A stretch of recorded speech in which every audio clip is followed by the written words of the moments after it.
I was just having a little thought on my way to work here, listening to the latest Jordan Peterson podcast, Trudeau Travel and Tyranny, or I think it's called. Honestly, it's horrifying, and everybody should be listening to it, absolutely, because, that every Canadian should know about what our government has done and been doing and is going to do. That got me thinking, though. How does government function? Well, it's got employees, public servants as we call them, but after the last 3 years, I'm sure we could all say calling them public servants is not accurate. So, what if every government employee, not including, top brass, higher ups, just the numbers, what if they all just quit? Regardless, I know everybody's going to say, it's always, they got families to feed, they got these, they got that. I know, 100%. I'm not saying I'm not discounting that. However, are you telling me, in that regard, I'm not trying to pull like a Kathy fucking Newman thing where, so what you're saying is, no. So when you say something like, they can't just quit their jobs because they got, bills to pay, people to feed, it's very true. But are you also telling me in that sense that as Canadians, to really think about this for a second, as Canadians, when we are experiencing something we've never experienced before, i.e. a wannabe tyrant in power and other globalist fucking regime wannabes, are you telling me that when we start to stand up and take action as citizens, as our responsibility as Canadian citizens, when we stand up and say, hey, no, let's shut this shit down, and get something else in there that's not going to be a wannabe tyrant? Like right now, not tomorrow, not this whole called next election. There's not going to be a next election at this rate. I don't know if people really realize that or not. People say, the next election, No. The speed that they're ramping things up, the things that Trudeau and other government employees are doing, is mad. Absolute mad. So, not taking a stand towards that, you're authorizing it. You are authorizing it. 100%. If you feel like it's wrong, if you feel that something's just not quite right, and you do nothing about it, you should feel guilty, 100%. But, I'll digress. When we do take a stand and say every government employee at the lower ranks, all quit tomorrow, boom, done. Not a strike, up and quit. No more employees. Are you telling me as Canadians, we would not support these people and make sure their families have things to eat, to make sure their bills and mortgages got paid? Are you telling me we would not stick together as Canadians? Are you serious with me right now? I just don't think that's the case. I truly believe if someone in the community is in need, we actually do come together. Now, this is dependent where you are. I know I've experienced this firsthand in smaller communities. I've seen it happen in city communities. So it's not impossible, and it's not like it never happens. So don't tell me, I don't want to hear nobody saying nobody can quit their jobs, nobody can take a stand, nobody can do this, nobody can do that, because, this and this and that. Why can't we figure that out? Is your children's future and your grandchildren's future, and quite possibly and very likely your future, not worth any of that? Now, I always bring this point up, and I'm sure lots of people have heard it before, but it's very relevant, and it's quite something. A man named Alexander Solzhenitsyn wrote a book called The Gulag Archipelago, and you can look at that all you want. You can go see some reviews on it. You can hear people talk about it. It's great. Basically, the premise, this Alexander Solzhenitsyn fought in the war during the Soviet Union, got captured by Germans, was then freed or traded as prisoners of war. Stalin, the fight that he was fighting for, I guess decided, hey, well, you've been in prison for so long there as a POW, you could return, so we're going to throw you in prison for the rest of your life and screw you. So, not only was this guy captured as an enemy in POW, he was then thrown into prison in his own country for basically nothing. So he had, well, let's just say this. If he was going to point the blame or point the finger at anybody, he's got two really good candidates, Hitler and Joseph Stalin. If you're going to point the blame at somebody, like, man, those are good two options right there. I don't think anyone has a problem or an issue pointing the finger at those people to say, hey, you're doing some fucked up stuff. I don't think anyone has an issue with that. Alright? Cool. But no, so this guy, Alexander, fucking wrote a book while he was there in his head, because he didn't have access to pencil or fuck all. The Gulag was basically a prison city. Prisoners became guards, and it's just fucked up. People don't know that it's fucked up. Anyway, so this guy basically wrote this book in his head, memorized it. When he was, then later when the war ended, people got out and he actually published the book, and you can pick it up anywhere basically.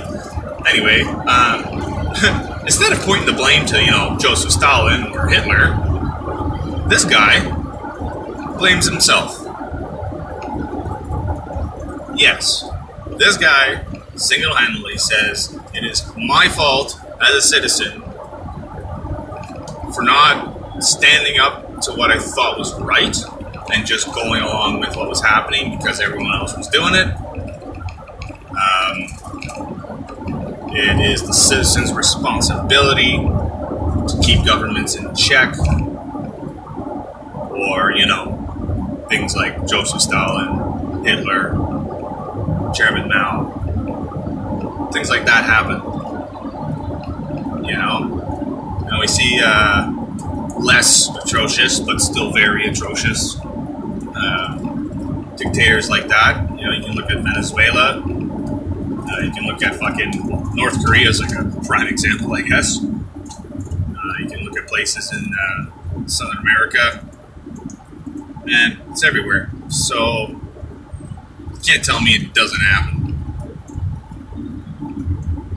A lot of things people don't know is Hitler was in politics like 10 or 13 years before he was actually in power and started saying crazy shit. Yeah. Here we are today, the Prime Minister of Canada. Canada! Not Germany, not fucking Venezuela, not fucking Saudi Arabia, nothing crazy. Canada. Speaking words like, how do we tolerate these people? Why do we allow them to take up space? Ban them from going to hospitals. Ban them from going to this. It's their fault. Ugh, disgusting. Ugh. Where have we heard that before? Anybody? Anybody? Yeah, it sounds like, hey, the flood's coming. Hey, the flood's coming. Everybody's saying, no, you're fucking crazy, dude. Yeah, well, it's starting to rain. Yeah, no, it's just a little bit of rain, dude. It's not going to flood. It's just a bit of rain. Okay, well, it's been raining for 20 days now. Nah, it's just a little rain. Don't worry about it. Well, guess what? All those fucking doubters and fact checkers, they're all drowned, so good for them, I guess. Point being, the signs are there. It's not just a little bit of rain. It's not just a little drizzle. It's not a sun shower. There's a full-blown torrential downpour. And people are just looking out the window like, oh, this is pretty. I like the rain. Not realizing it's the fucking flood that's happening right now. You know? Yeah, I know it sounds a little, hyper pretentious or exaggerated or whatever you want to say, but my God, man. What do you want to do? You want to keep riding this and see where we go? You really want to do that? I don't think people really want to do that, man. And if you do, you're not paying attention. And you haven't paid attention, chances are you don't read on your free time. And by reading, I mean not articles. Not, I mean actual picking up a book or, an electronic book or an e-book or whatever, audio book or whatever, and learning new things about how human history works, how humans have behaved. Really interestingly, kind of relevant, Stanford prison experiment. There's that, and you can also watch a Michael something. His channel's like Vsauce. People who sometimes know it, a very science-y channel, and he actually did his own version of a Stanford prison experiment. That was pretty good. Horrifying. Absolutely horrifying. Basically, your average Joe, as harmless as they may seem and harmless as they may actually be, are not so harmless when put in certain circumstances. They will become not good, man. Not good. So many things are just not good. But here we are. 2020 to 2022, we're, it was almost like one big, like anyone that knows the Stanford prison experiment, which isn't very many people, none of those people fell for this shit. Why? Well, a lot of those people kind of seen how, you're giving people authority to kick people out of stores or feel morally superior over a false virtue. Wonder what that's going to do to the average person that doesn't have control over their own psyche and already has, we have a 90-something% of the population with mental health problems. Wonder how that's all going to work out, giving them authority to do that, eh? Stanford prison experiment, folks. There you go. Right there. We just did it to 30-some million people. Well, billions of people, if you include all the other countries that followed the exact same protocol. Kidding me? Red flag. How many red flags do you need, folks? How many red flags? You want a whole room of red flags? You want a whole city full of red flags? How many red flags?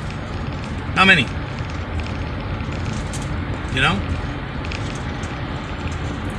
If you're dating someone for the first time, no, even better, because people don't usually care about themselves as much. If your mother is dating a new guy, now I'm sorry if your parents are together, just imagine for a second your dad's just gone or whatever, and your mom is dating some new guy. And you're seeing some red flags. How many red flags does it take for you to say, hey mom, I don't think this guy's very good for you. I think he's this or that, or I've seen this and that, and these are red flags for me, and I think they should also be red flags for you. How many? 1, 2, 3, 5, 10, a dozen, 2 dozen, 100? How many red flags do you need before you shut that shit down? Or at least say something. At least say something. Probably just 1 or 2 would be the maximum before you, or the bare minimum before you say something. So, why is it so many red flags when it's a corporation like government? Government's not a real thing by any means of the imagination. Like, you can't poke government. It's a corporation. Corporations actually don't exist. They have a physical building sometimes, sure. Doesn't mean that's the corporation. It's just an asset. You know? But again, how many red flags? People don't ask those questions, man. Because we got about 3 or 4 dozen red flags with this government in the last 3 years alone. Doesn't matter who's in power. They all got red flags. And I don't mean red as in like liberal. I mean red as in like warning. Warning. Or stop. You know? Jesus. It's actually really upsetting for me personally that we even need to have conversations like this. But it's even more upsetting and worrying that we're not having conversations like this. I'm not having a conversation right. Well, I guess I kind of am. It's more or less a monologue. You know? In a way. In a way not. Because, you know, presumably somebody's hearing this, so it's in a sense you know, not really a dialogue, I guess. What do you do? Make people curious. That's all. The only way to curb cognitive dissonance is curiosity. And it's extremely hard to do. But it's not impossible. I really think you should get on that, man. Well, it's not that I think we should get on that. I think it's a citizen's responsibility to hold those with power and more responsibility to more accountability. You know, with great power comes great responsibility. Yeah, don't give me that shit. Obviously not. That's not fucking real. With great power comes great responsibility. And then we should add on that, with great responsibility comes demonstrable accountability.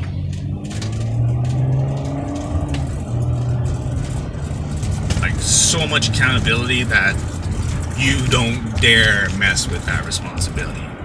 You know, even before you get up to that level of responsibility and power, you know the accountability is going to be harsh as fuck. Because it has to be. It has to be. Because when it's not, well, you can have 20, 30, 40, 50 red flags in your career, and you know what? You still become Prime Minister. Well, isn't that fucking something? Really? Really? Yeah. Well, look at who's Prime Minister, man. It doesn't take a freaking genius to figure that out. Oh my god. What a state we are in. Canada. Our home and native land. You know, even that first line is a bit of a lie. Written in cooperation with the Crown, of course. Our home and native land. At the time that was written, that was not their home, and that was not their native land. I can guarantee you that. To this day, technically speaking, we're all in some way, shape, or form immigrants. I'm half immigrant and half native, so I guess I could kind of sing that and it'd be accurate, but not really still. See what I'm saying? It's not that all of it's a lie. That's not what I'm trying to say. I'm not trying to get into this conspiratorial bullshit. All I'm trying to say is things are not as they seem if you look at it through the perception that you've always just looked at everything. You've got to be willing to take your perception, throw it off to the side for a second, and look at things differently than you normally would, and bypass that fear of like that cognitive dissonance, that whatever it is that might be holding you back from, like, oh, if I think about that, there's a chance that it's gonna kind of fuck me up for a bit, and I don't even want to deal with that. I'm not even gonna think about it. I think that's a lot of people, and like, fair enough, man. I'm not gonna say it's fun. It's not fun being able to think. It's horrifying. I'm horrified all the fucking time. I'm driving down in the city, and I see something ridiculous, and I'm like, how in the world has this person survived that long on this earth without killing somebody? Like, what is going on? How are they allowed to drive? Do they get their license out of a cereal box? Like, you ask these questions. It is horrifying. Seeing some of the things you see is just like, what? And you're allowed to vote? Okay. What? This person has children? Oh my god. See, it's not always pretty, but I don't know, man. Responsibility of a citizen. What do you do with that?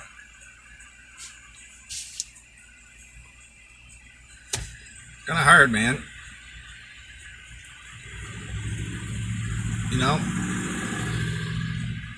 Political prisoners.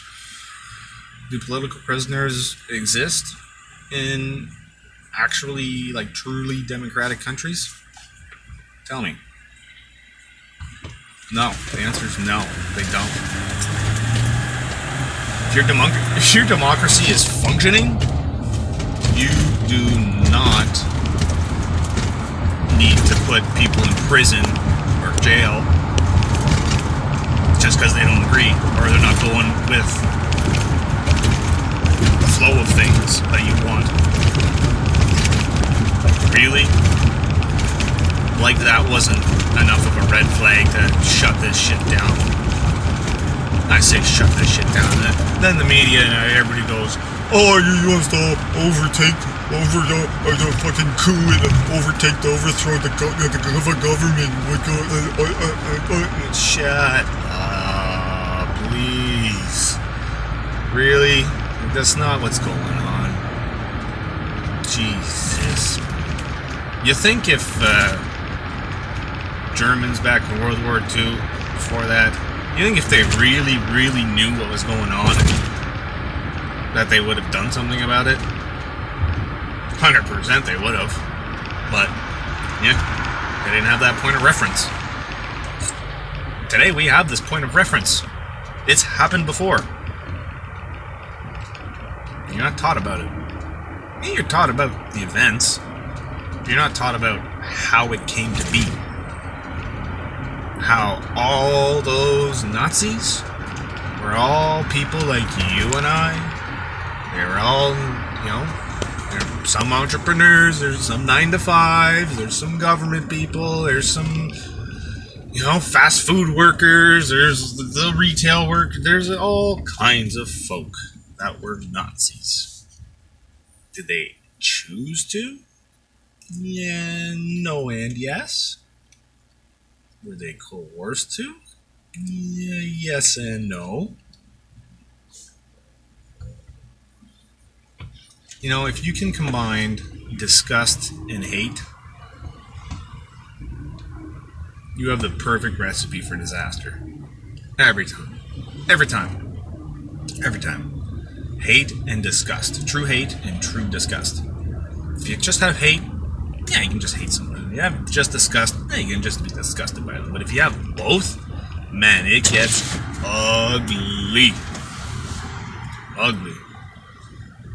So, when your government tries to push hatred and disgust towards a certain group of people or anyone, you have to worry. They're the leader of your country. They're gonna inspire other people. Can't help it. You know? Especially when they run the media. Well, what's the media gonna say? The media's gonna back up whatever he says. That's what they've been doing. Insofar as they're totally ignoring his corruption and scandals. Especially the latest lawsuits against him. And yeah, nobody knows about those. Which is why the latest Jordan Peterson podcast, would it be August 24th, I think, today. Yeah, August 24th, released today. Absolutely amazing. We're 26 minutes into this, so. Well, I hope that did something for somebody. But, yeah. Say no to the New World Order, but try to do it with some love, because we don't need no more hatred here. That does nothing any good. Peace.